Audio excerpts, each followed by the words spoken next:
Major Bimal Kishan दास बड़घेल। आप सोच रहे होंगे ये कौन अधिकारी है सेना का, क्योंकि मेजर आगे लगा हुआ है तो आपको पता ही होगा ये एक सेना के अधिकारी हैं। ऐसे बहुत सारे अनसंग हीरोज हैं हमारी भारतीय सेना के, जिनका नाम हमें आज तक कहीं नहीं मिलता।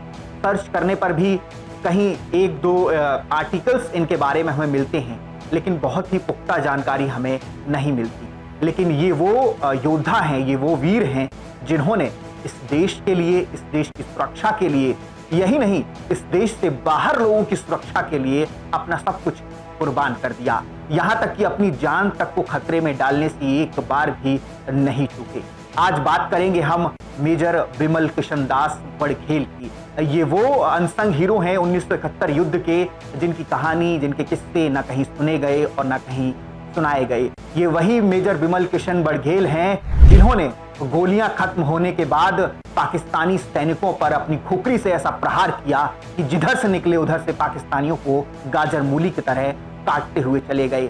इन्हें देखते देखते इनकी कंपनी के जवानों में भी वो जोश भर दिया कि उन्होंने भी अपनी खुखरी निकाली और तमाम पाकिस्तानी सैनिकों की जो उनके कैंप थे उसको तबाह कर दिया, निस्तनाबूद कर दिया। यही नहीं, उन्हें भागने पर भी मजबूर कर दिया।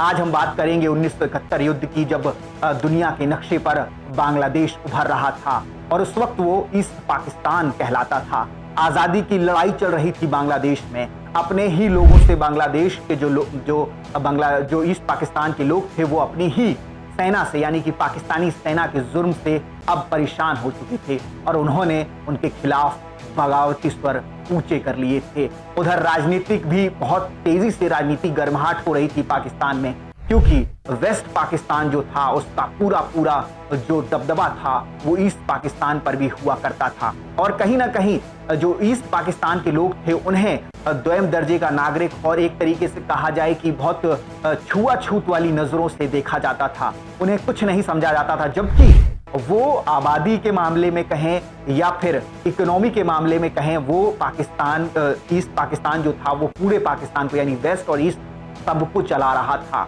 और अब शुरू होती है 1971 की जंग, जो कि बांग्लादेश की आज़ादी की नींव रखती है। आपको बता दूं, इसी दौरान मुक्ति बाहिनी का भी गठन किया गया था और भारतीय सैनिक भी जो थे वो मदद कर रहे थे मुक्ति बाहिनी की। लेकिन पाकिस्तान ने बहुत सारी जगहों पर हिंदुस्तान पर हमले करके भारत को भी उकसाया जंग में दाखिल होने के लिए। और भारत जब जंग में घुसा तो नतीजा ये हुआ कि 16 दिसंबर 1971 को 93,000 पाकिस्तानी सैनिकों ने भारतीय सेना के सामने हथियारों के साथ घुटने टेक दिए। आज कहानी मेजर बिमल किशन दास बड़घेल की, जिन्हें जिम्मेदारी दी गई थी बांग्लादेश में जो ईस्ट पाकिस्तान है वहां पर जाकर के जो पाकिस्तानियों की चौकी थी उसको तबाह करने की। लेकिन ये जो उन्हें काम दिया गया था, ये जो जिम्मेदारी उन्हें दी गई थी, ये इतनी आसान नहीं थी, क्योंकि वो जिस जगह पर जा रहे थे वो गढ़ माना जाता था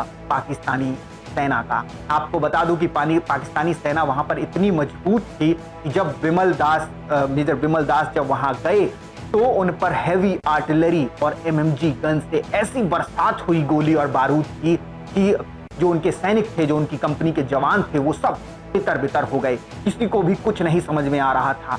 यही पाकिस्तानी नहीं रुके, पाकिस्तानियों ने ऐसे गोले बरसाए मानो आसमान से बारूद बरस रहा था। हर कोई परेशान था, सबने कहीं ना कहीं, किसी ने पत्थर की, किसी ने पेड़ की आड़ ले रखी थी। और धीरे धीरे जिस तरीके से पाकिस्तान एग्रेसिव होकर के हमला कर रहा था, जिस आक्रामकता के साथ पाकिस्तान हमला कर रहा था, नहीं लग रहा था कि कोई भी उस दिन वहां पर उस युद्ध में बच पाता। लेकिन आप ये समझिए कि 8 दिसंबर 1971 का ये दिन था जब चारों तरफ से गोलियां युद्ध के मैदान में चल रही थी और मेजर बिमल दास अपने हर एक सैनिक के पास जाकर के उसका मनोबल बढ़ा रहे थे, क्योंकि वो एक ऐसा क्षण था जब भारतीय सैनिकों का मनोबल कहीं ना कहीं इतनी सारी गोला बारूद देख करके मोराल जो था वो डाउन हो रहा था। लेकिन उन्होंने फिर से एक नई योजना बनाई, क्योंकि जो पहले योजनाबद्ध तरीके से वो आए थे वो यहाँ पर सफल होती हुई नजर नहीं आ रही थी। मेजर बिमल दास ने योजना बनाई कि वो अब चारों तरफ से जो पाकिस्तानी चौकी है उसको धीरे धीरे घेरेंगे और एक जवान दूसरे जवान को कवर फायर देगा, जिससे कि जो आगे जवान है जिसको कवर फायर मिल रहा है वो चौकियों के पास पहुंच सके। लेकिन ये भी काम इतना आसान नहीं था, क्योंकि मेजर बिमल दास के पास और उनकी कंपनी के जवानों के पास बहुत सीमित गोला बारूद था, तो जो कि पहले ही जवाबी कार्रवाई में खर्च हो चुका था।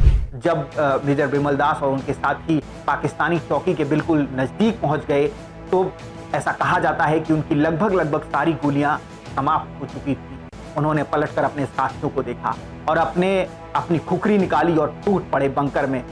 बंकर था, ट्रेंच था, जो भी उन्हें मिला वो वहां पर खुखरी लेके घुस गए और जहां भी पाकिस्तानी सैनिक मिलता वो उसे गाजर मूली की तरह उसकी गर्दन को तोड़ा देते। ये देख उनके सैनिक भी चौंक गए। मेजर बिमल दास ने जो कदम उठाया था वो एक तरीके से कहीं ना कहीं खुद को मौत के मुंह में झोंकने जैसा काम था, लेकिन वो वहां पर रुके नहीं।